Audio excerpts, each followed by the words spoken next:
Hola, aquí estamos de nuevo con novedades importantes. Ya lo anunciábamos hace unas semanas. Nuevo plató, tenemos nuevo equipo, nueva equipación y, por supuesto, pues haciendo cosas también diferentes. Porque hoy, por ejemplo, vamos a tener un invitado que habitualmente forma parte del equipo y está con nosotros, pero tiene una historia interesante que queremos compartir con vosotros. Así que hoy aquí, en Rehabilita con Éxito, Borja Gabilondo.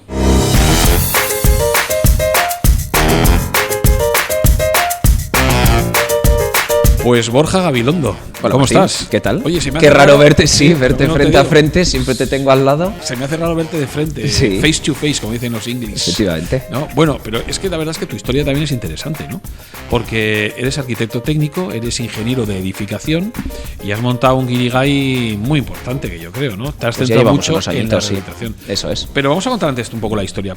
¿Qué es lo que te impulsa meterte en esto de la edificación, la construcción, la arquitectura técnica? Yo creo que fue desde niño. O sea, yo no tengo recuerdos, pero mis padres siempre recuerdan que estaba dibujando siempre casas. La gente yo creo que dibujaba animalitos y tal. Yo siempre dibujaba casas. Y siempre cuando me dejabas jugar con cajas, con cualquier objeto, siempre estaba como montando, construyendo y tal. Entonces yo creo que es algo que lo llevaba yo creo que ya innato.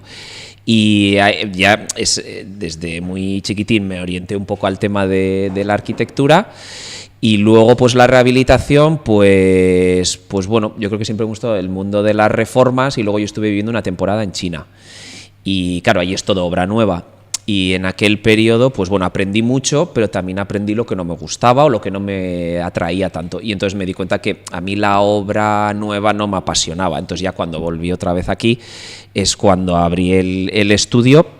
Y desde los inicios siempre ha estado muy vinculado a las patologías, al mantenimiento de los edificios, a la rehabilitación, a todo eso. Ahora hablamos de todo ello. Primero, ¿qué te parece estos nuevos cambios? Estamos con una imagen como más underground, ¿no? Mola. Sí, más está limpia, muy guay. más, ¿no? Más amplio. La otra está muy bien, muy elegantona, muy. Sí, esto me gusta. Ahora estamos más blanquito. Sí, es un plato más alto. Rollo, sí. A ver si podemos luego poner una foto para que veáis. Pero es un plato más alto, es como un plato ya más profesional, ¿no?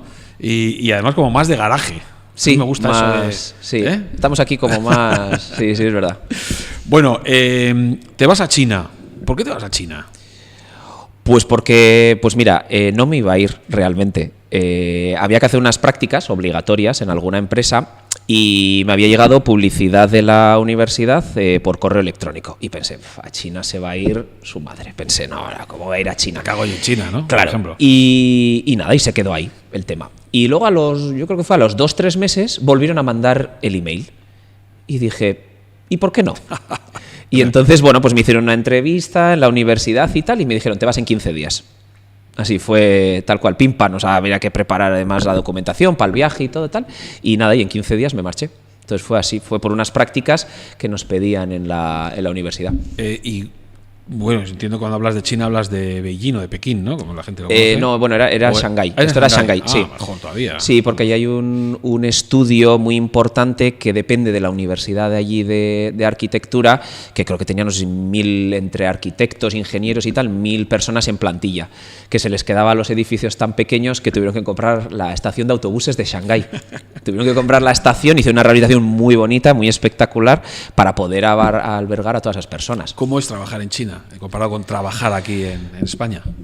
Yo creo que allí no hay horarios, es decir, aquella oficina, claro, además con tanta gente en plantilla, el edificio nunca cerraba. Es verdad que había mucha más actividad durante el día, pero allí nos decían que la gente iba a cualquier hora a trabajar. Entraba y salía cuando quería, además veías a gente echando la siesta, o sea, el mito ese de que los chinos no... ¿Trabajan como un chino? No, los chinos echan siesta y además era muy curioso porque los primeros días, claro, nosotros bajábamos a la cantina a comer, de repente subías a tu departamento y las luces estaban apagadas y decías, ostras, ¿qué ha pasado? Y la gente tumbada sobre la mesa o hacia el asiento dormidos y decías, ¿pero qué ha pasado aquí?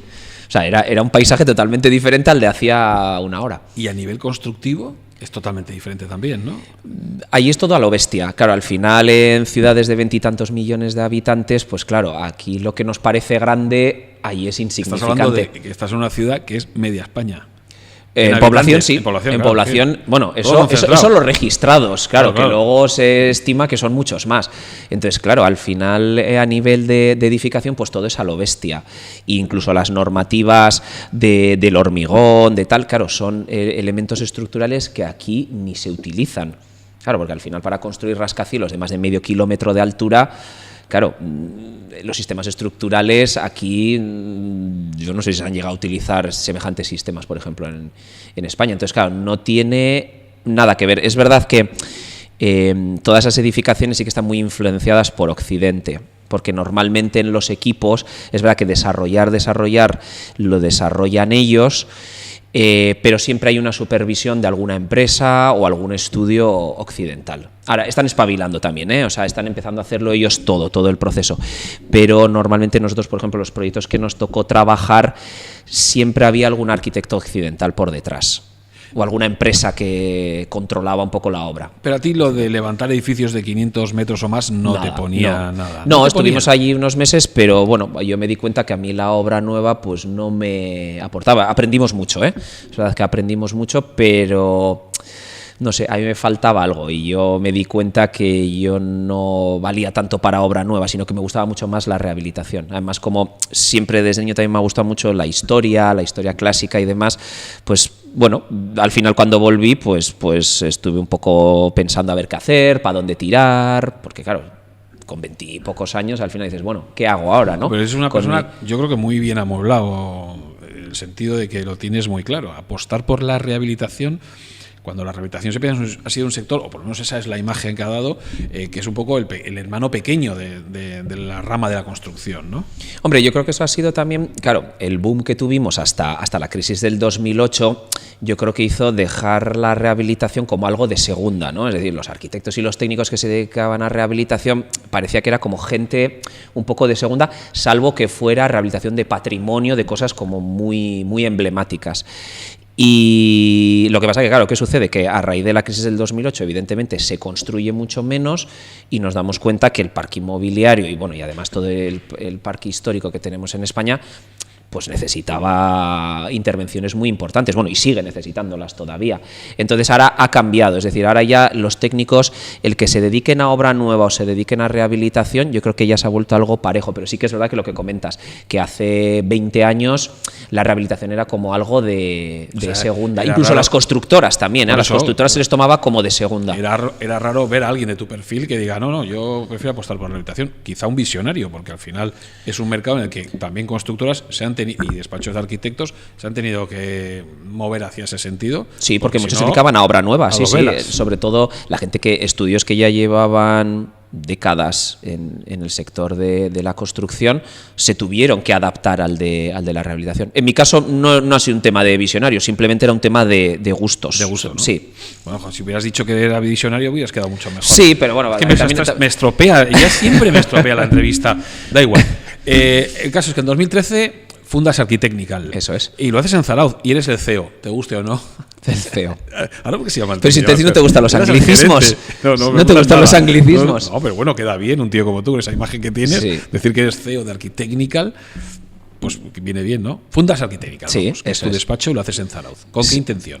Con la de meterte en ese ramo que hemos dicho, en ese campo. Pues a ver, yo tenía 24 años. Claro, 24. Yo era un crío, entonces yo creo que empezó como un juego. Claro, ahora se ha convertido en una realidad, pero claro, en aquel momento yo creo que empezó como un juego y yo creo que realmente no era consciente de dónde me estaba metiendo. Sí que es verdad que justo en el 2013 acababan de salir normativas respecto a las ITES de los edificios, a los certificados de eficiencia energética, y es un poco a lo que me dediqué al inicio.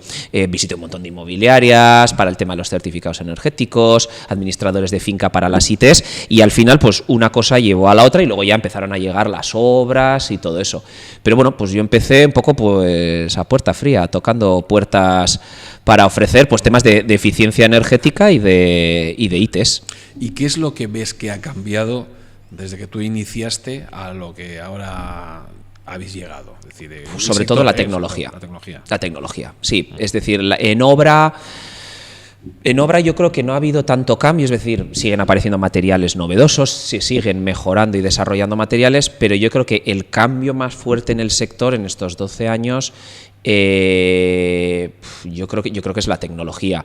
En la tecnología y luego vinculado al avance tecnológico, el trato humano, que se está perdiendo poco a poco, porque es verdad que hasta hace, pues no sé, unos 5 o 6 años tú tenías mucho más trato con los ayuntamientos, con los administradores de fincas, es decir, te veías muchísimo más con la gente, al final tenías que ir a los ayuntamientos, antiguamente se entregaba todo en papel. Es más, las ITES originalmente, el decreto decía formato papel, formato CD, y tenías que ir a entregarlo a mano. Entonces te relacionabas mucho más. CD, había que entregar en CD. Hasta el 2020 habría que entregarlo en CD. Entonces, claro, ¿eso a qué te obligaba? A que tenías que tener mucho más trato con el cliente también, porque se lo tenías que entregar en mano. Claro, desde el momento que las administraciones se obligan a que todo eso tenga que ser digitalizado, que la única forma de comunicación con, me da igual, gobiernos autonómicos, ayuntamientos, sea telemático, claro, pierdes todo el contacto con ellos, absolutamente todo el contacto. Y luego yo creo que nosotros, a nivel ya un poco de obra con el cliente y tal, también se ha ido perdiendo. Claro, al final el WhatsApp ha ido evidentemente entrando cada vez más y más. Es decir, ahora incluso he llegado a ver votaciones de vecinos por WhatsApp, cosa que hace 6-7 años hubiese sido impensable, pero es que ya hay cosas que si no son especialmente relevantes, ya es que se vota hasta por WhatsApp. O sea, ya ni quedan los vecinos. Entonces, yo creo que el cambio fundamental es el tecnológico, y el tecnológico, por ende, nos está llevando a esa falta de comunicación y de trato personal con las personas. Hablamos que estamos en 2013, empiezas tú solo, sí. Y ahora, bueno, hay un cambio también en la oficina. Os trasladáis a Donosti, Eso es. Una oficina además muy moderna, muy, ¿no? Grande, sobre todo grande. Sobre todo grande. Porque yo empecé desde casa. Claro. Pues como Google y como todos Google, estos que empezaron desde el garaje, pues yo empecé desde... grande. Sí, es una oficina minimalista, vamos, bien aprovechada. Sí. ¿Cuánto estáis ahora? Pues en la oficina estamos 5. Lo que pasa es que luego tenemos otra persona también en Bilbao. O sea, habéis crecido entonces, estáis creciendo cada vez más. Sí. A ver, el sector también ha aumentado mucho la demanda, hay mucha demanda ahora. Es verdad que al final la rehabilitación, por un lado, está el tema de las inspecciones técnicas de edificios, ¿no? Que al final pues, es una radiografía de cómo está a nivel patológico el edificio y bueno, pues muchos edificios luego requieren de algún tipo de intervención, pero luego también se junta el hecho de que estamos en el periodo que menos rehabilitamos las casas. Yo creo que antes la gente tenía mucha mayor conciencia, la gente se pintaba una vez al año sus barandillas, si el techo del balcón estaba un poco feo, pues cada uno se lo pintaba, pues no sé, el marido era habitual, ¿no? Pues el marido pintaba, o mi cuñado o tal, o por ejemplo, pues siempre había algún vecino o alguien que subía al tejado a hacer cositas. Ese tipo de intervenciones así un poquito de manitas, yo creo que han ido desapareciendo todas. Bueno, porque entiendo que el manitas también está desapareciendo. También. Entonces, claro, ¿qué sucede? Que se ha juntado un poco todo. Se ha juntado, por un lado, las inspecciones, que evidentemente te hacen una radiografía del edificio. Se junta que no rehabilitamos a nivel un poco de pequeñas intervenciones, no hacemos nada. Y luego, pues una demanda. Una demanda que, pues bueno, pues la gente, yo creo que también a raíz del COVID le da mucha más importancia a las casas de la que se le daba antes. ¿Tú crees que el factor es un poco, o sea, cuál sería el factor de este boom de la rehabilitación? ¿La obligatoriedad? Cuando hablabas de demanda, la demanda del ayuntamiento que te mete porque se te ha caído parte de la fachada. Yo creo que no, porque las ayudas económicas que hay ahora, porque claro, ahora ha habido hasta ahora, que prometían el oro y el moro. Yo creo que hay un poco de todo, porque tenemos muchas comunidades que directamente te vienen pidiendo la rehabilitación, que previamente le tienes que hacer la IT, pero no te vienen pidiendo muchas la IT. Directamente ven ellos mismos que el edificio tiene unas necesidades. Entonces dicen, oye, mira, vamos a pasar la IT porque vamos a rehabilitar. Porque no saben el proceso. Es decir, ya veo que el edificio está mal y hay que cambiarlo, ¿no? Eso es. Entonces, hay un poco de todo. Hay un perfil de comunidades que les viene porque tienen que pasar la IT, otras comunidades que directamente ven que su edificio, bueno, pues a simple vista no está correcto. Y luego, pues bueno, a nivel administración yo creo que esos serían los que menos, porque la administración está absolutamente saturada, todos los departamentos de urbanismo y tal están saturados, entonces tampoco tienen mucho tiempo para ir analizando cómo están los edificios. A no ser eso, es que haya habido un desprendimiento grave y entonces sí que tengas un requerimiento de alguna administración. Pero bueno, yo creo que es un poco un mix de, por un lado, los que tienen el tema de las inspecciones, porque les toca pasar, y por otro lado, los que tienen el tema de, oye, veo que mi edificio no está bien, hay que hacer obras. Entonces, yo creo que es un poco claro, el hecho que mix tomas, de las dos. pero cuando tomas esa decisión de que tengo que hacer obras, tampoco sabes efectivamente en dónde te metes, porque el hecho de hacer obras o de rehabilitar algo significa que tienes que adaptarlo a una normativa Eso es. que es cada vez más exigente. Sí. Igual demasiado exigente para algunos casos, por ejemplo. Es decir, ese es uno de tengo que los hacer la debates. fachada, no puedo pintarla, no, tienes que aislarla. Sí, eso no está pasando con algunos ayuntamientos. Ciertos ayuntamientos, dicho por técnicos municipales, nos dicen: yo no me veo moralmente capacitado a obligarle a una comunidad a aislarlo, cuando lo único que quiere es pintar la fachada porque tiene pues unos desconchados y demás. Y hay otros ayuntamientos que te miran con lupa que efectivamente no tengas ninguna patología y que solo vayas a pintar, porque como huelan que vas a meter un martillo, te obligan a aislar todo el edificio. Entonces, hay un poco las dos corrientes en los ayuntamientos. Hay algunas que van a que se aísle y otras que a nosotros nos han dicho: mira, es que a mí se me viene una comunidad, yo cómo le voy a obligar de una intervención de X que haga una de 10X porque quieran sanear un par de esquinitas del edificio. Entonces, los ayuntamientos, depende de qué ayuntamiento te toque, también hay muchas corrientes también. O sea, a la hora de diciendo que hay una normativa europea y una normativa estatal, y luego todo eso lo interpreta un ayuntamiento. Eso es. Como él quiere. Claro, porque al final la norma lo que dice, por ejemplo, en el caso del aislamiento, es que si tú intervienes en más de un 25% de la envolvente, estás obligado a intervenir en cumplimiento del ahorro energético. Entonces, claro, ¿qué es intervenir? El 25%. Claro, un ayuntamiento te puede decir, bueno... ¿Qué es ese 25%? Claro, entonces, no, el 25% al final es la envolvente. Entonces, sí, claro, ahí eso se mide. Pero claro, ¿cuánto es el 25%? ¿Pintar se considera intervenir? ¿Intervenir es solo los puntos sobre los que picas? Entonces, claro, ahí es ya donde luego cada ayuntamiento está poniendo su baremo, porque es verdad que es interpretable. Claro, te dice, cuando interviene sobre más del 25%. Claro, ¿intervenir qué es? ¿Es picar y reconstruir? ¿Pintar también es intervenir?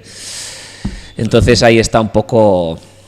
Oye, ¿cuáles son las soluciones técnicas que más utilizáis? ¿O que más se utiliza? La rehabilitación, como bien has dicho antes, yo creo que tiene principalmente dos caras, la que es el SATE y la fachada ventilada, ¿no? Dependiendo del edificio, si es un edificio, digamos, que no está protegido, pero luego está la patrimonial, que ahí es muchísimo más complicado, entiendo yo, ¿no? Aunque hay ahora la patrimonial además pero la mayoría de ayuntamientos en edificios protegidos no te permiten. Les da miedo meter mano ahí, sí, ¿no? Sí. Aunque ya se ha quedado claro muchas veces que se puede hacer tranquilamente, ¿no? Pero dicho lo cual, ¿cuál es el método que más se está utilizando a nivel de rehabilitación? De los dos grandes grupos, que es el SATE con mortero acrílico o el SATE ventilado, el que más yo creo que es el SATE con mortero acrílico, o por lo menos nosotros. A ver, es verdad que luego nosotros orientamos al cliente un poco en función de la tipología del edificio.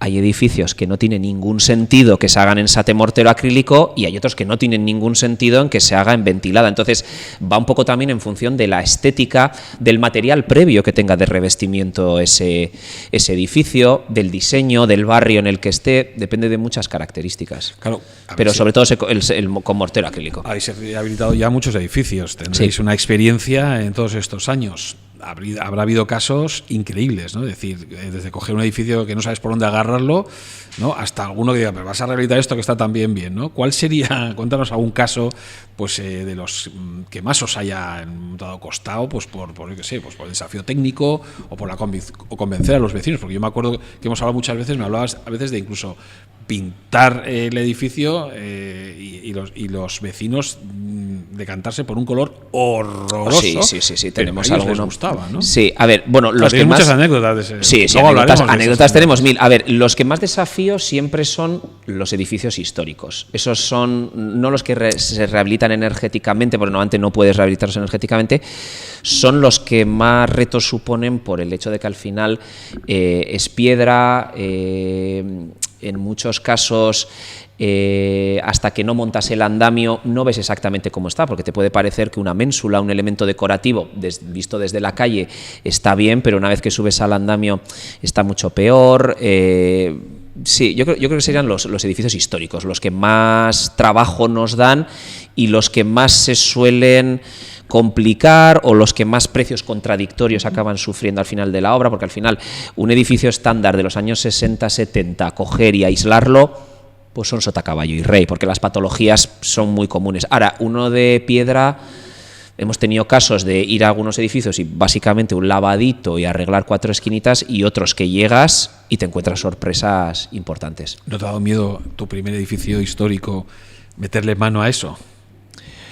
Bueno, a ver, al final luego te tienes que rodear también de gente que sepa. Luego también está la constructora, la mano de obra es muy importante, y luego el tema materiales, es decir, contar con empresas que sus materiales estén destinados a rehabilitaciones un poco de esa tipología de edificaciones. Pero hombre, sí que impone, sobre todo cuando tienes molduras, ornamentos, caras, vegetación tallada en piedra, pues hombre, impone. Y cuando ves que lo que se había planteado en presupuesto y que tanto la constructora como nosotros como dirección facultativa, pues pensabas que, bueno, se ajustaba a la obra, y de repente ves que ese presupuesto se va a disparar porque la avería es muchísimo más gorda, pues bueno, esa suele ser luego la peor parte, el comunicarle a los vecinos de está peor de lo que nos imaginábamos. Eso es como los programas estos que hay en televisión, ¿no? Que te hacen en el edificio nuevo, la pareja esta de la diseñadora y el de la inmobiliaria que lo vende, ¿no? Sí. Y además siempre ves el programa siempre es igual, ¿no? Siempre hay algún fallo.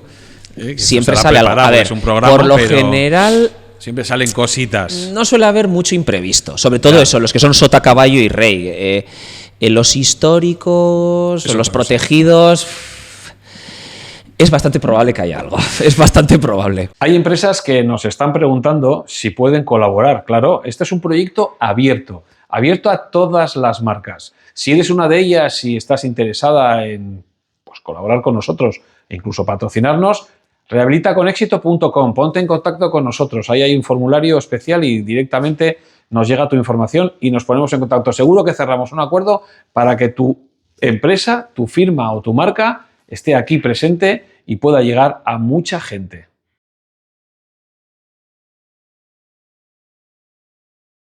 Oye, la eficiencia energética, ese es un término que es relativamente reciente. Sí. Bueno, reciente aquí. Sí. Bueno, estamos hablando de aquí, claro. Sí. En el mundo mundial ya sabemos que no, ¿no? Sí. Pero ¿cómo ha sido adaptarse a la rehabilitación energética? Vosotros como despacho, y luego ese concepto que ha tardado mucho en que el cliente, la ciudadanía, se dé cuenta de esos beneficios, ¿no? No solo el ahorro de energía, sino porque también ahora, yo creo que yo por lo que he visto, lo que estoy viendo en la rehabilitación, es que ha habido, al principio era la eficiencia energética, el ahorro, pero luego ya el ahorro ha perdido un poco de peso frente a lo que es el confort y la salud. Eso es. Esos términos que igual antes, cuando se rehabilitaba un edificio, no se tenían en cuenta en absoluto, ¿no? A ver, nosotros a nivel estudio, nosotros en nuestra educación ya desde la universidad, nosotros ya veníamos con ello. Sí que es verdad que generaciones anteriores a la nuestra no, porque al final era básicamente aplicar la normativa estatal en lo que me pide de aislamiento y poco más. Y nosotros sí que es verdad que ya venimos con una conciencia diferente sobre la eficiencia energética, la ecología, ya desde el colegio, es decir, porque el tema de también el reciclaje, todo eso es muy de finales de los 90, empieza a finales de los 80 y empieza a desarrollarse en los 90. Entonces sí que es verdad que nosotros yo creo que ya venimos un poco educados hacia un mundo pues energéticamente más eficiente, a reciclar, a todo eso. Entonces, sí que es verdad que nosotros no hemos tenido que adaptarnos de ninguna manera porque es como que ya lo llevamos más mamado desde niños. Y a nivel un poco clientes, promotores, comunidades de vecinos y demás, ahí yo creo que sí que queda mucho más trabajo por hacer, pues porque al final es verdad que la edad media es mayor, por ejemplo, que la que podemos tener nosotros en el estudio, y entonces sí que es verdad que no tiene esa conciencia sobre la eficiencia, el reciclaje y tal. Y yo creo que todavía no entienden del todo los beneficios empiezan poco a poco la gente a entender y porque ve también las obras de igual edificios no lo ven, vecinos. pero el resultado al final sí. Es decir, cuando se hace esa rehabilitación es cuando dices, oye, es verdad, no estoy usando la calefacción prácticamente, por ejemplo. Y sobre todo el hecho de que cada vez haya más edificios y sean edificios de amistades, de familiares, y ellos digan, es que fíjate qué diferencia he notado. Es que antes me iba con 21 grados a la cama y me levantaba con 14. Es que ahora me voy con 21 y me levanto con 18, 19. Claro. Entonces, claro, es como que... Es verdad. Sí, no. Y entonces, claro, eso ya, por ejemplo, sí se ha extendido. Y entonces la gente entiende que aislar me mantiene la temperatura de casa más estable, pero con todavía lo cual consigo más confort. Eso es. Entonces, esa parte sí que poco a poco la están entendiendo, pero lo que pasa es que luego también el tema del aislamiento luego conlleva otros campos, como es la regeneración del aire interior, porque claro, al final haces las casas más estancas. Entonces, todavía yo creo que queda mucho campo hasta llegar a ese confort, porque claro, estábamos hablando de un confort, pero de un confort solo térmico. Claro, para que una casa tenga confort también es muy importante la calidad del aire interior. Por eso ahora se está hablando de la salud también, ¿no? Claro. No solo del edificio, sino de los que viven. De los que habitan, sí. Entonces, yo creo que todavía, incluso a la norma, le falta todavía unos años de desarrollo. Llegaremos a un punto en el que en la rehabilitación nos equiparemos un poco a la obra nueva, porque es verdad que ya en obra nueva, evidentemente, cumples la normativa térmica y entonces el edificio está perfectamente aislado, ventanas, tal. Pero en la rehabilitación, por ejemplo, lo otro que estábamos comentando de la regeneración del aire y todo eso, es que no se toca prácticamente. Ahora ha empezado a hablarse algo, y sí que es verdad que en algunas intervenciones grandes, en algunos edificios, sí que ya se han empezado a poner sistemas de regeneración de aire con recuperación de calor, para no perder el calor de dentro, pero sí que el espacio se ventile. Entonces, yo creo que todavía unos 10 añitos, o sea, hasta asentar un poco que que no solo es la eficiencia, sino que el confort compete a otros campos. Yo creo que todavía nos quedan unos añitos. Y posiblemente poco a poco iremos metiéndonos en otros, como es la iluminación, el tipo de luz. Es que te iba a preguntar también que dentro de la rehabilitación, porque vosotros sois un despacho moderno en ese sentido, ¿qué espacio tenéis para, digamos, la innovación, ¿no? Dentro de... Claro, tú ves un edificio y dices, es que aquí yo puedo hacer muchas cosas, claro, todo depende del dinerito, lógicamente, ¿no? Pero ¿os gusta innovar en ese campo? Hombre, los campos que podáis, o bien en la eficiencia energética, o en lo estético entiendo que sea más complicado, porque el edificio es lo que hay, en el material, no sé, un poco... A ver, nos gusta innovar, lo que pasa es que el problema suele ser los ceros en el presupuesto. Claro, sí. Entonces, claro... porque la gente que suele tirarse, cuando hace una rehabilitación, se tira el presupuesto más bajo directamente, normalmente lo sopesa, o... Nosotros en las licitaciones que se hacen y en las comparativas que luego presentamos a las comunidades de las constructoras, en el 90 y alto por ciento de los casos es el económico. Casi siempre. Salvo que alguna de las empresas intermedias, el caro no suele ser nunca.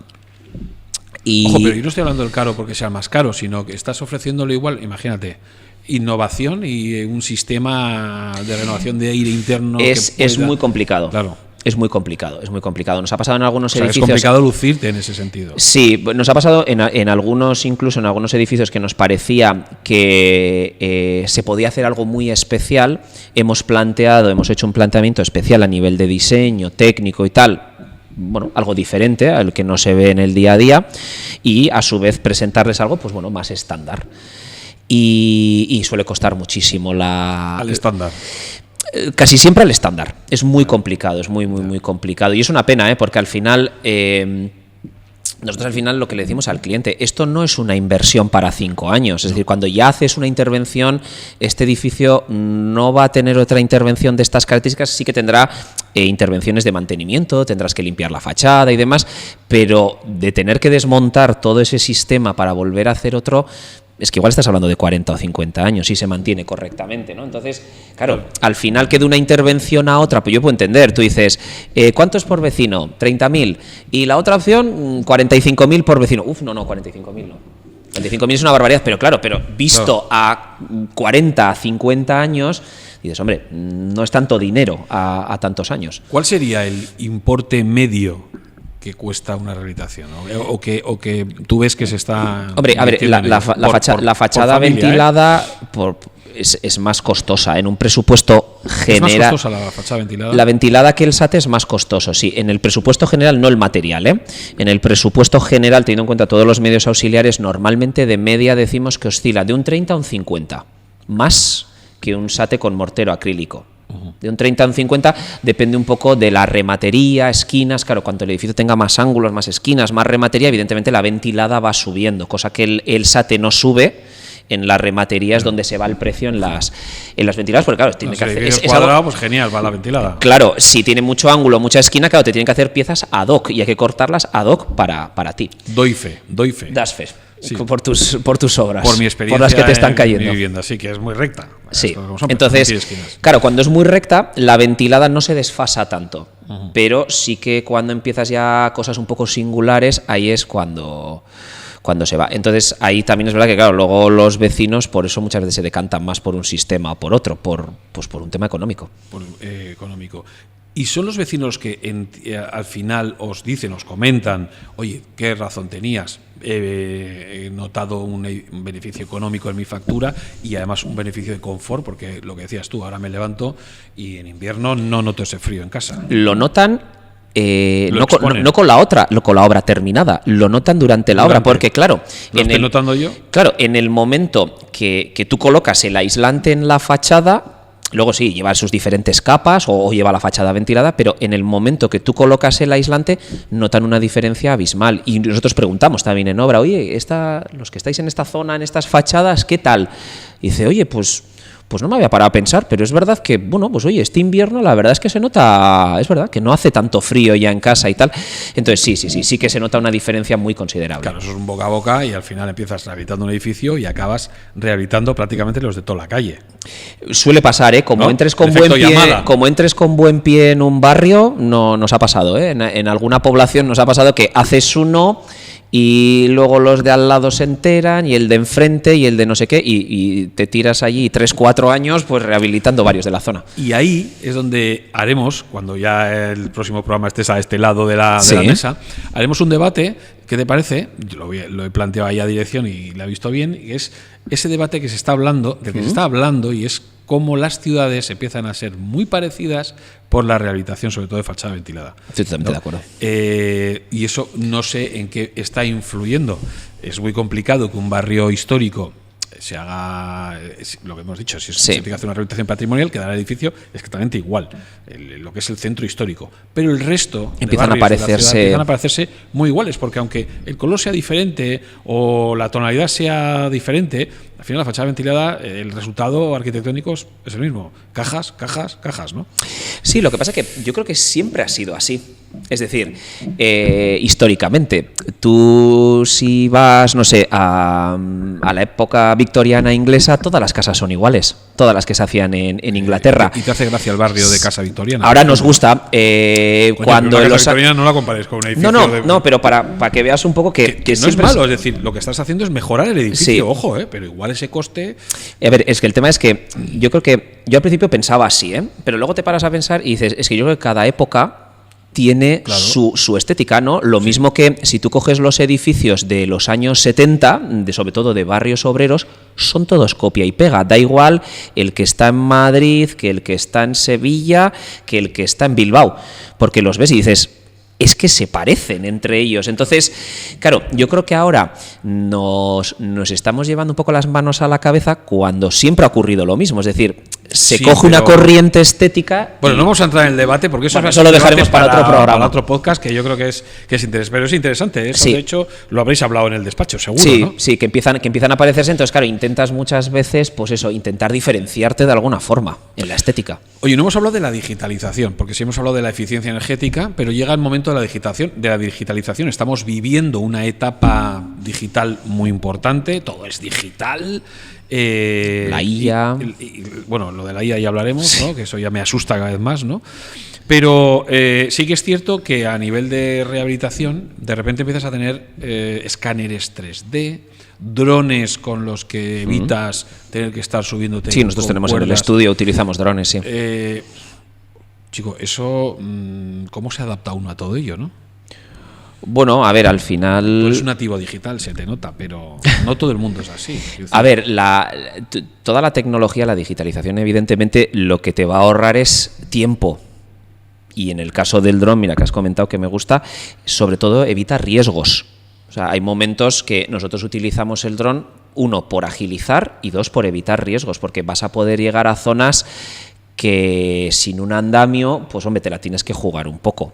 Tienes que ponerte arneses. Entonces, yo creo que la digitalización, por un lado, nos ayuda a agilizar esos procesos, a disminuir errores, porque todo el tema escaneado de edificios y demás, sí que es verdad que, claro, tú vas con tu láser normal de medir, pero claro, tú no detectas los desplomes del edificio, los pequeños desplomes que puede haber, o la línea de ventanas, que está un poco, pues bueno, no está perfectamente hecha, ¿no? Porque bueno, en los 60, 70 no había la precisión que podemos tener ahora, ¿no?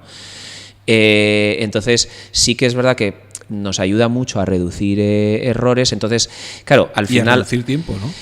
Sí, evidentemente, claro. Entonces, al final, cuando reduces esos errores a la hora de la toma de datos, claro, a la hora luego de los materiales, también reduces errores. Es decir, luego está el tema de la industrialización, que lo hemos comentado en más de un podcast. Claro, si tú quieres hacer una rehabilitación muy industrializada, claro, si tú no tienes un proceso de digitalización del edificio perfecto, vas a cometer algún error, porque evidentemente si el edificio no está perfectamente escuadrado, claro, si vas a traer algo muy industrializado, muy de ensamblar, muy mecano, siempre va a ocurrir que alguna pieza la vas a tener que retocar.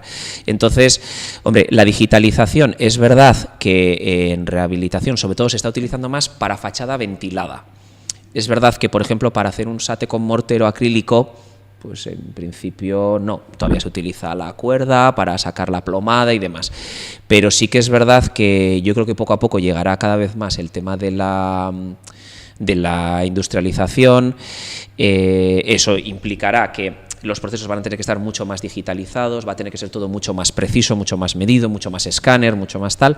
Entonces, yo creo que todavía le queda camino. O sea, yo creo que está mucho más digitalizado la obra nueva, todas las licitaciones de la administración pública, ese tipo de cosas, sí.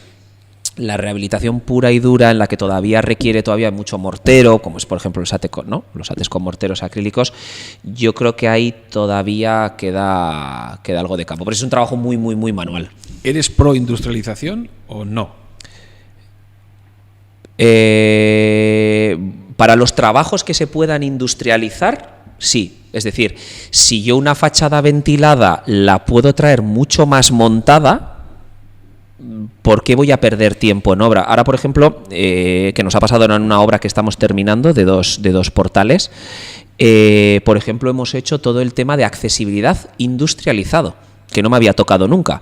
Es decir, en vez de que venga el equipo de herreros con todos esos perfiles metálicos y que los tengan que soldar allí en obra, traer, por ejemplo, módulos de 2 plantas ya hechos. O sea, la estructura primaria totalmente hecha con las escaleras. Entonces, claro, viene una grúa y lo coloca hablo en rehabilitación, ojo, no estoy hablando en obra nueva, que ya vengan partes de la estructura montada. Entonces, claro, en cuestión de días está montado, cuando un herrero pues necesita muchísimo más tiempo. Entonces, sí que hemos visto que hay empresas que lo que hacen es en sus pabellones, es decir, lo mismo que harían en obra, pero en sus pabellones, mucho más cómodo, con sus grúas, con todo, y luego simplemente viene un camión y plac, y te monta los 4 o 5 pisos que tenga, y un proceso muchísimo más rápido, muchísimo más tal. Entonces, claro, es una maravilla, porque los tiempos se reducen. No lo hemos visto aquí. Sí, nosotros tenemos ahora 2 portales muy cerquita de aquí. ¿Que lo vais a hacer así? No, ya están hechos. Ya están hechos. Estamos terminando ahora de poner baldositas y tal. Incluso hay tramadas de la escalera que ya vienen con sus baldosas, se protegen. Entonces, hay tramadas que como no son uniones de unos tramos con otros, ya incluso vienen ya predeterminadas, muy bien protegidas para no golpearlas, para no marcarlas, y nada, simplemente se ensamblan y entonces, claro, los tiempos se han reducido una barbaridad. ¿Y en cuánto tiempo habéis hecho eso? Nada. Pues en la mitad de tiempo de lo que haría normalmente. Se están construyendo en la fábrica, las personas viven en su ambiente normal. Sí, eso es. Claro, al final las obras además de accesibilidad suelen ser bastante traumáticas, porque como tienes que demoler total o parcialmente escaleras, pues suele ser un follón. Entonces, claro, cuanto más acortes esos tiempos, pues mucho mejor. Entonces, claro, yo no lo había visto nunca y nos dijo la constructora, oye, mira, nosotros trabajamos con esta empresa que lo hace industrializado. ¿Tenéis algún problema? No, mientras cumplan lo que establece el proyecto a nivel de perfilería, de uniones, de anclajes, no tenemos ningún problema. Y ha sido una maravilla. Y yo creo que viene para quedarse.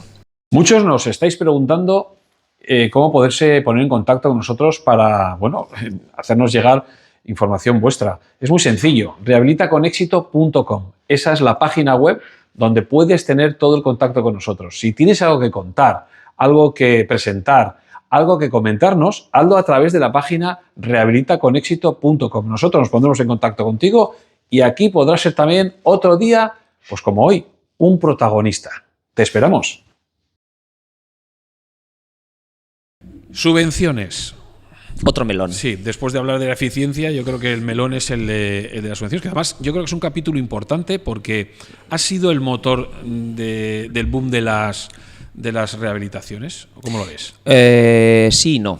Es decir, ya se estaba rehabilitando mucho. Se ha hecho mal, ¿no? Se ha hecho mal con las últimas subvenciones, con todo el tema de los fondos Next. Subvenciones ha habido durante muchos años. Lo que pasa que yo creo que antes las comunidades planteaban de manera diferente, es decir, tengo un problema, tengo que rehabilitar y mira, y si además me llevo una subvención, pues estupendo. ¿Qué pasa? Que ahora, con el tema de las Next, ha dado cuantías tan importantes, que alguna vez hemos hablado, ¿no?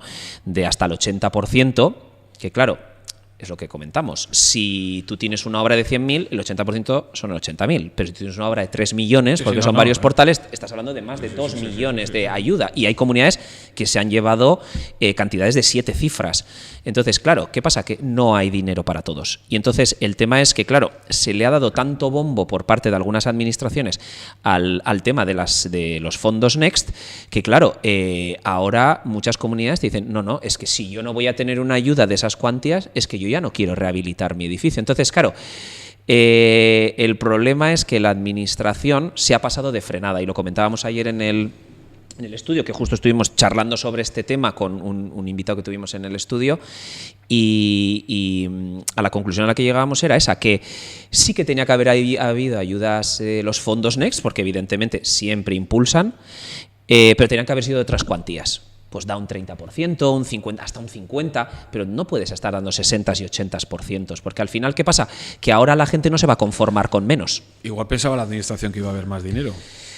Pero si es que Europa, porque estos son fondos europeos. Visto un poco el ritmo que llevábamos de rehabilitación y el volumen de algunas obras, porque hay algunas obras que son muy grandes, la administración ya sabía que si se volvían a presentar todos esos o el mismo número de comunidades con ese tipo de intervenciones, no había dinero. Porque cuando ahora nos dicen, no, va a haber otra inyección a nivel autonómico, hablo, de 50 millones.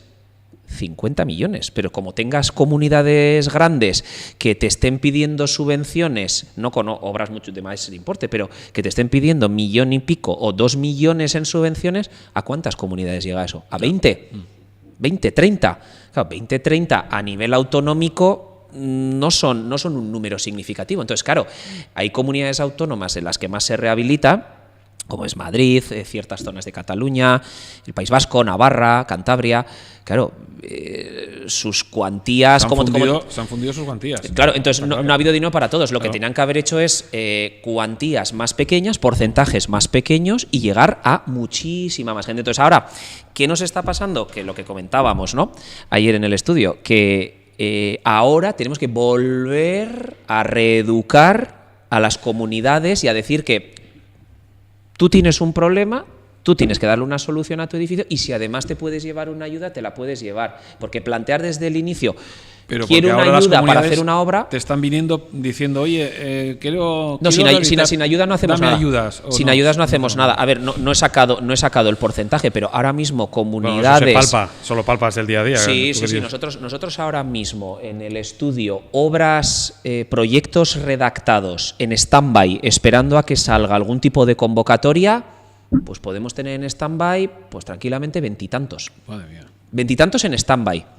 Que te dicen, si yo no tengo una ayuda de esas del 60 al 80%, no hago nada. Es que no va a llegar esa ayuda, ¿eh? No huele que no. Entonces, parece que no. O sea, hay personas que dicen que sí, que va a llegar, que tal. Por otro lado, están diciendo que no. Ya veremos, a ver en qué queda. ¿Y qué recomiendas a esas comunidades que buscan un poco eso, ¿no? Que el coste se baja en Yo creo que, de una subvención? ¿O cómo financian o cómo se puede financiar? Hay una figura que ha surgido recientemente que unifica un poco todo ello, ¿no? Que es ¿El agente rehabilitador? El agente rehabilitador. A ver, el agente rehabilitador realmente es una persona que coordina a todos, pues a la comunidad. Le están sumando la posibilidad de financiación. Es decir, bueno, sí, no tienes una ayuda, pero no te preocupes que te ayudamos a financiar eso. Sí, a ver, al final detrás siempre están bancos, o sea, realmente es un banco. Hombre, a ver, yo personalmente, es lo que comentábamos, si esta intervención bien hecha y bien ejecutada a nivel estético, técnico, o sea, es decir, algo potente, con recuperadores, o sea, con ventilación, con recuperación de calor, tal, que son intervenciones ya muy costosas, pero que son intervenciones que las estás planteando a 30, 40, 50 años, merece la pena meterse en ese tipo de intervenciones, pero claro, si no tienes las ayudas, porque evidentemente si vuelven a salir, van a salir, yo me imagino que con otros criterios, no con la locura que ha sido hasta ahora, yo creo que la gente se tiene que mentalizar un poco en el tema de la financiación, que no gusta. Nosotros nos damos cuenta, es verdad que nosotros en esa parte no nos metemos tanto, pero a veces como asistes a reuniones, pues evidentemente oyes el contenido de la reunión y ves un poco el parecer de los vecinos. Comunidades que te lo pagamos todo a tocateja, y habrá comunidades que no tienen. Lo del tocateja es un porcentaje muy pequeño. Claro, pero habrá comunidades que no haya morosos, y habrá comunidades que habrá una cantidad de morosos terribles porque les ha tocado hacer una intervención en un edificio a gente que no tiene un potencial económico. Sí. Yo creo que la clave está en la financiación. Lo mismo que financiamos una compra de una casa o un vehículo, yo creo que las obras al final están alcanzando, porque ya por debajo de los 20 y pico mil euros por vecino es complicado. Es decir, algo muy integral, que te toque balcones, barandillas, tal, es muy difícil que baje de los 20 y tantos mil. Y ya de media estamos un poco más cerca de los 30 que de los 20. Y ya si te metes ya en cosas un poco más tal, pues ya te vas acercando a los 40 y de ahí para arriba. Entonces, yo creo que la clave en todo caso está en la financiación. Además, los bancos están dando muchísimas facilidades. O sea, hemos oído de casos, pues eso, de 2 años de carencia y luego lo pagas durante 7, durante 10 años. Claro, cuotas de 100 y pico euros al mes. Han tardado un poco los bancos, ¿no?, en darse cuenta el filón que había en la rehabilitación, ¿no? Es que yo creo que es un poco por lo que comentábamos al principio de Pero que es curioso, ¿no? Los bancos que suelen estar quizá más al tema de... Muy pocos. Sí que hubo, no voy a dar nombres para no hacer publicidad, pero sí que ha habido alguno que desde el principio estaba muy interesado y le parecía estupendo el tema de la rehabilitación, y muchas comunidades se abrían cuenta en ese banco para el tema de la rehabilitación, y los demás han llegado muy tarde. Los demás han llegado sobre todo cuando empezó a oírse un poco el tema de las Next, año 2020, post-COVID. Ahí es cuando los bancos, de repente espabilan y empiezan a hacer publicidad, hacen prensa en sus páginas web y tal. Y además, incluso ellos te gestionaban todo, incluso ellos te hacían como de agente rehabilitador, que llegamos a ver publicidad, que creo que, no sé, además alguna vez lo comentamos, de algún banco.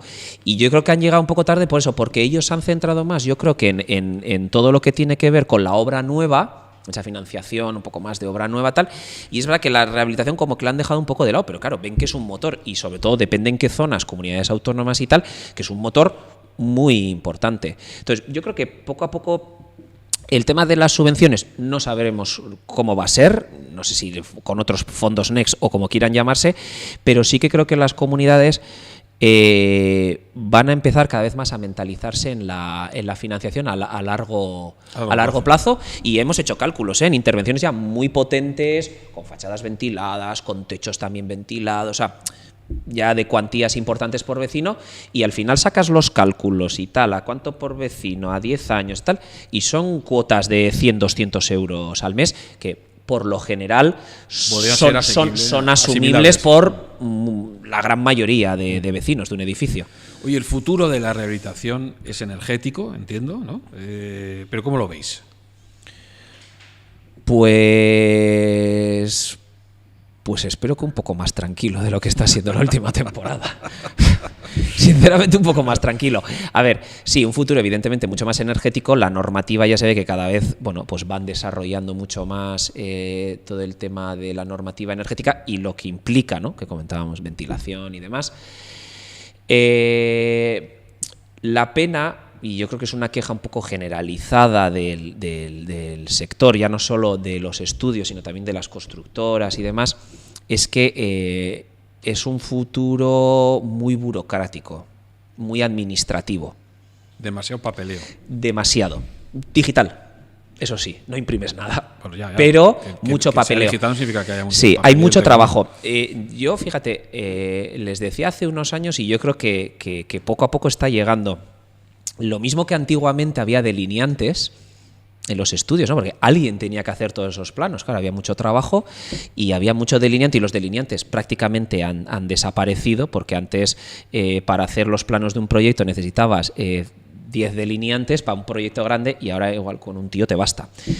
Pues yo fíjate que creo que en los estudios de arquitectura, en las constructoras, va a aparecer mucho una figura que va a ser para todo, una figura un poco administrativo-técnica para todo ese nivel de papeleo, de comunicación con las administraciones, porque al final, lo que le decimos a las comunidades, ¿no? Hacen una IT, tienen una serie de patologías sobre las que tienen que intervenir y te dicen, bueno, pues vale, pues venga, vamos a empezar, estamos en junio, pues venga, a ver si para septiembre podemos hacer las reparaciones. ¿Para septiembre? ¿De qué año? De este, imposible, porque claro, al final te toca hacer una memoria, esa memoria hay que valorarla, las constructoras tardan en valorarlo, hay que hacer una reunión con vosotros, licencias, subvenciones. Entonces, el tema es que cada uno de esos pasos requiere de una gestión de administrativa y de papeleos que es brutal. O sea, si tuviésemos que imprimir, claro, porque no imprimimos, pero si yo tuviese que coger cualquiera de los proyectos que estamos haciendo ahora y imprimir todo lo que hay en esa carpeta, ya me gustaría saber el grosor qué mazacote, de esa montaña. Porque en los últimos, sobre todo años 2018-2019, que fueron ya los últimos expedientes entregados en papel, cuando tú aparecías allí para las subvenciones, aparecías con mazacotes de casi 1000 folios, entre el proyecto. ¿Eso quién se lo lee en la administración? Pues hombre, alguien se lo tenía que... Ahora se lo leen, pero ahora se lo leen de manera digital. O lo lee la IA. Bueno, igual ahora la administración empieza a tirar de IA para ver... No, pero... Yo siempre me he preguntado eso, veo los juicios, veo los tomos o la documentación sí. que se emplea, por ejemplo, en esa rehabilitación, con tochos así, dices, ¿y eso quién se lo lee? Pues hombre, leerse lo tienen que leer porque luego cuando hacen requerimientos alguien se lo ha leído, porque evidentemente si te han hecho un requerimiento es porque alguien lo ha visto. Pero yo el futuro sobre todo veo que veo que va a ser muy burocrático, tecnológico evidentemente, y luego lo burocrático yo creo que va a llegar y va a crear ciertos puestos que veremos si luego son sustituidos por la IA o no, pero claro, para poder administrar todo ese nivel de documentación, porque antes, por ejemplo, los estudios de arquitectura no había personal de administración, no era una figura total para hacer 2 facturas, pero el problema es que ahora es tal el nivel de las gestiones que si hay que mandar a avisar, que si no sé qué, que si rellena el formulario, que si tal, que si firma electrónicamente, que si ahora sube, que si tal, que si coge, que si atiende, que si el email, que si no sé qué, que si los teléfonos, que si tal. Entonces, yo creo que toda esa burocracia nos está llevando a que va a tener que generarse ahí un perfil técnico-administrativo para solventar todo eso, porque es que nosotros en el estudio vemos eso, que muchas veces perdemos más tiempo con todos esos procesos administrativos que con el proyecto en sí, porque cuando es un proyecto muy sencillito, pues oye, tanto tiempo para el presupuesto, para el plano, no sé qué, hacer el proyecto, tal, pero que luego a nivel administrativo pierdes una cantidad de tiempo monumental. Oye, la inteligencia artificial, que no hemos hablado antes, pero lo quería dejar para el final porque yo creo que es un punto y aparte, la IA. ¿Qué va a aportar la IA a la rehabilitación pues, energética? A ver, a nivel documental, yo creo que va a ser muy utilizado. Lo mismo que hasta ahora cuando ¿Se está utilizando ya? Yo creo que sí. A ver, nosotros sí que es verdad que en el estudio lo utilizamos para cosas un poco concretas, no para redacción de documentos todavía, pero estos días lo hablábamos. Si tú a la IA le das 20 proyectos tuyos y le dices, ahora tengo que hacer uno de estas características y le das todos los datos, ubicación, o sea, todo lo que va a tener que rellenar, claro, si tú le has dado 20 modelos, va a ser capaz de hacerte ese otro. Entonces, yo creo que eso está a la vuelta de la esquina. Lo mismo que antes comprabas programas para redacción de memorias y entonces pues tú ibas clicando y rellenando los campos y él luego te hacía un Word. Pues yo creo que va a hacer algo muy similar. Pero lo bueno es que más rápido y que podrás adaptarlo con tu documentación. Claro, si tú al final tienes un montón de proyectos y tú todos esos proyectos se los vuelcas a la IA, pues lo tiene a huevo. Porque otra cosa es, cuando partes desde cero, todavía comete muchos errores, no lo desarrolla como te gusta, sí, pero claro, es que si tú le das 20 o 30 o 50 modelos tuyos, hombre, tiene ya un nivel de conocimiento muy alto. Entonces yo creo que a nivel documental le falta el canto de un duro. A nivel planos, pues hombre, no le falta el canto de un duro, pero yo creo que también se va a poder desarrollar mucho a nivel de planos. No sé cómo, o sea, no lo visualizo yo todavía. Pues mismo, con modelos 3D que estén escaneados, que los subas allí y que tú puedas luego y que haga todos los planos. Más los planos o que solucione. O que te pueda hacer, no sé, o que tú le des la base y que luego él pueda hacer todo lo demás. Es decir, oye, mira, yo te doy este Veo modelo. que te quedas solo en el estudio. ¿A este paso? No les digas. No, este podcast les voy a decir que no lo escuchen. Les voy a decir que no lo escuchen. No, pero, o sea, es decir, al final es como todo. Si tú lo alimentas mucho, la respuesta que te va a dar es muy potente. Entonces, claro, si tú ya le das, por ejemplo, has levantado un edificio en Revit, por ejemplo, ¿no? Y luego vas a hacer modificaciones sobre él, ¿por qué las vas a hacer a mano? Se las puedes decir. Es decir, oye, mira, es que este edificio, este modelo que tienes, lo vamos a aislar totalmente, le vamos a poner una fachada ventilada, las características es esta marca comercial de estas características. Claro, él será capaz de ir cogiendo toda esa información o te la pedirá, te dirá, oye, esto pasa o aclárame más esto tal. Entonces, claro, llegará un momento que sí que podrá desarrollar los planos. Ahora, desde cero, el cero absoluto, decirle, oye, el edificio de la calle tal, del número tal, lo voy a rehabilitar, hazme los planos. Eso lo veo todavía muy imposible, pero si tú haces, por ejemplo, el modelo en 3 dimensiones, que tú le puedas decir todos los planos que hay que hacer del antes, del después, secciones constructivas, yo creo que a eso sí llegaremos, porque yo por ejemplo con la IA sí he jugado a hacer tablas de Excel muy complicadas, o sea, muy complicadas a nivel de... Y las ha hecho, le dices, quiero una tabla para este tema, que tenga estas columnas, para que pueda verse claramente esto, pero luego quiero que me saque los porcentajes de aquellas que he marcado como no sé qué. Pero si además he marcado esto, quiero que salga en rojo, no sé qué tal. Entonces, claro, tú le vas diciendo y él te dice, espera un segundo, pum, y te actualiza lo que le has pedido. Y te vuelve a actualizar. Y claro, llega un momento en que tienes una tabla súper potente, que igual la has hecho en 10 segundos hablando con la IA, cuando tú en Excel te ibas a tirar ahí horas haciendo la tablita. Para finalizar, un mensaje que enviarías a los profesionales que quieren dedicarse a la rehabilitación energética. Hombre, sobre todo que tiene que ser un campo que te tiene que gustar.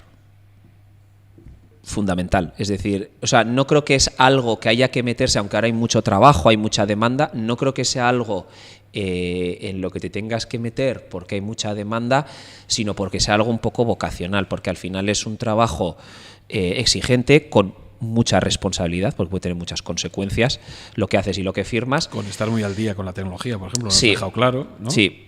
Y yo sobre todo que tiene que ser un mundo que te apasione, que te guste, porque si no, yo creo que tiene que ser... Pero a ver, no solo en el nuestro, yo creo que en la mayoría de profesiones, en la mayoría de campos, tiene que ser algo que te tiene que gustar. O sea, no meterte, porque es verdad que hay mucha gente que se está metiendo en el campo de la rehabilitación porque dicen, bueno, como hay nicho, hay trabajo, hay demanda, me meto. Yo creo que tiene que ser algo vocacional, porque al final, sobre todo si además es tema de rehabilitación de comunidades, pues vas a tener que aguantar a mucha gente, vas a vivir muchas experiencias. De eso ya hablaremos otro día, que es el trato con el cliente. Entonces, hay veces que puede ser fácil, pero habrá muchas veces que sea. Sí, entonces por eso, difícil. Si no teniendo en cuenta que luego tiene esas desventajas, el trato con el cliente muchas veces y tal, tiene que ser algo que te tiene que gustar mucho. Eso está claro. Bueno, yo iba a decir, ¿cómo me despido de Borja Gabilondo? ¿No? Es decir, gracias Borja por haber venido, no puedo decirlo porque vienes todos los días, así que lo que voy a decir va a ser levántate y ponte a este lado, porque para ahora el siguiente episodio va a ver el siguiente podcast, que podéis ver además el siguiente podcast si queréis, y lo podéis hacer en rehabilitaconexito.com y en nuestros canales habituales. Ya lo sabéis, hoy queríamos hacer algo diferente porque estamos estrenando de todo, de plató, tecnología, estrenamos de todo. Así que, sin más, deciros desde aquí que el próximo hablaremos pues, de lo que hablemos.